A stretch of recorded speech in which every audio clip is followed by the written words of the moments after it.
How can I get my handicap down once and for all?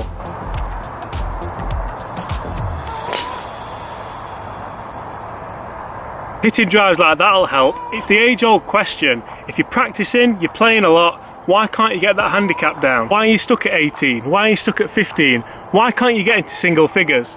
Let's find out, and let's do it now.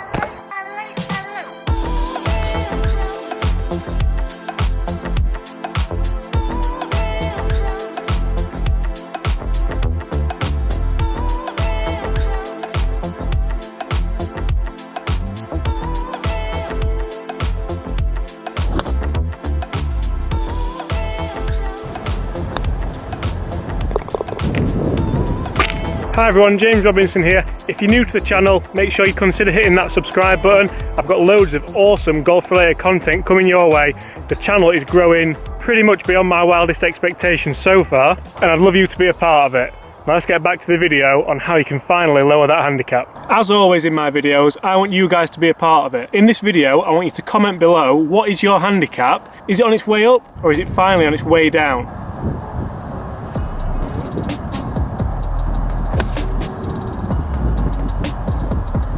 Just a thought, do you want it to be on its way down, or are you happy with it where it is? Can you compete with your current handicap?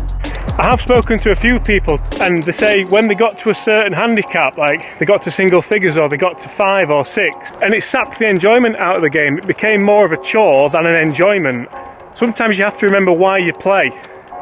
There's no point in getting down to a level which you can't maintain and takes the enjoyment out of the game.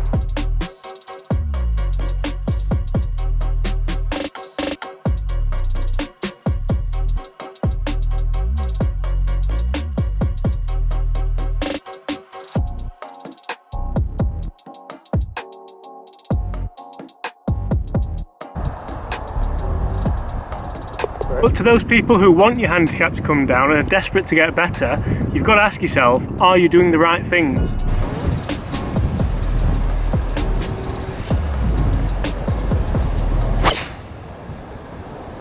Obviously, being a golf coach, I see firsthand day to day what impact lessons can have on someone's golf. But that's needless to say, you can't just have lessons, not put any work in and then expect to get better, because generally that's not how it works. And unfortunately day to day I do see that as well.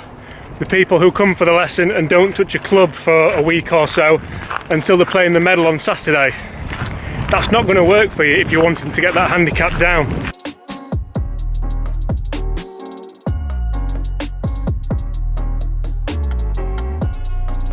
Are you targeting your weaknesses? Have you even found out what they are?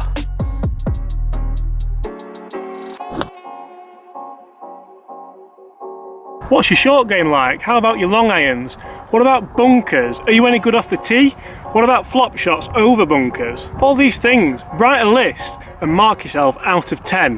How good am I at certain challenges and certain skill sets? But then don't forget about your strengths. If you have a certain skill set of strengths, say you're fantastic with the driver, but you're terrible at putting and chipping. So you go to the putting green and the chipping green, you practice a short game, and you practice. Obviously that's going to improve your chipping and your putting. But then your driving goes off, and you start missing fairways, and you start losing golf balls, and all of a sudden your score doesn't go down. But you've been practicing your weaknesses, right? You've got to maintain those strengths as well.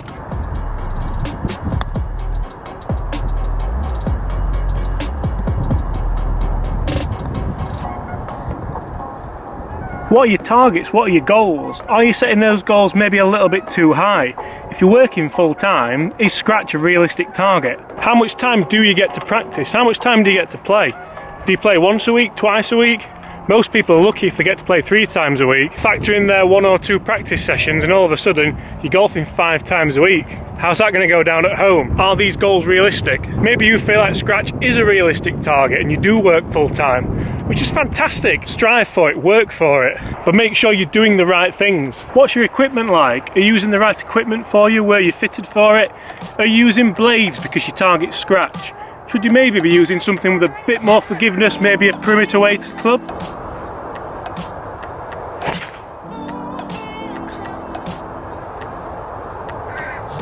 Are the shafts right? Are the heads right? Are the grips right? All these things do play a role in getting that handicap down. or up. Which brings me on to another point, finances. Personally, I know a load of people who would love to have a lesson every week, a lesson every fortnight, but sometimes it's just not viable. Myself, I charge £25 for a 45-minute golf lesson, which I feel like is quite affordable, but if you had one every week, that's £100 a month. That's £1,200 a year. Guess who's good at maths? Maybe you can only afford one lesson every 6 months, or one lesson a month if you push it. Does that money then hinder the technology that you buy?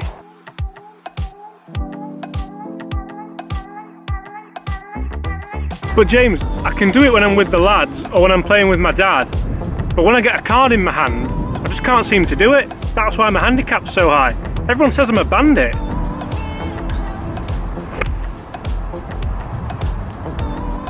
Unfortunately, there is no substitute for competition, and the only way you're going to get better at that is by putting yourself in that position over and over and over again. Eventually, you'll get used to those nerves and you will get there. Remember, nerves are a good thing. If you don't have nerves, I'd be doubtful if you're going to perform anyway. And if someone tells you they're not nervous, they're probably lying.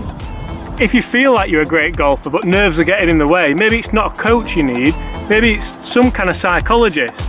And that can be seen as a dirty word, can't it? A psychologist, as though there's something wrong with you. If you've got a goal you're trying to achieve, and some tiny little thing in your brain is stopping you achieving that, why wouldn't you get some help with it?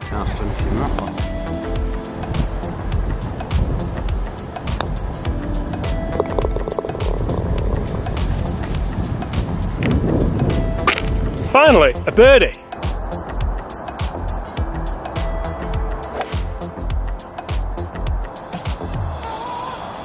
Maybe you're focusing too much on the scores, the numbers and the handicap, rather than just enjoying your golf, working hard on your game, and then reaping the rewards afterwards.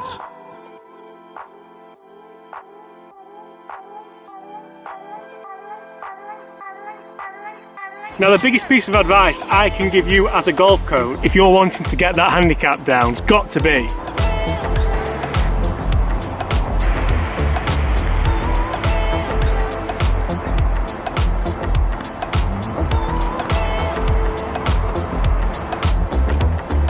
yes, target those weak areas. If you're not fantastic with the putter, go and see a putting coach. Maybe target the weakness within the weakness. If you're bad at putting, is it a distance problem? Is it a stroke problem? Is it a green reading problem? Would aim point help? If you're poor with your driver, don't you hit it far enough? Do you miss too many fairways? Your irons just aren't consistent enough. So by targeting the weakness within the weakness, all of a sudden that weakness doesn't become a weakness anymore. And that's because you've segmented one part of that aspect of the game. And in the meantime, you're also practicing the strengths if you have time, so you're keeping a balance on the game of golf as a whole. Guys, I hope you've enjoyed that little video on how to get your handicap down. I'm James Robinson, I'm here at Huddersfield Golf Club. If you're new to the channel, make sure you consider hitting this subscribe button here, the big circle that I've put in the top of the screen, and check out the rest of my content if you want to see some great golf related videos. See you soon.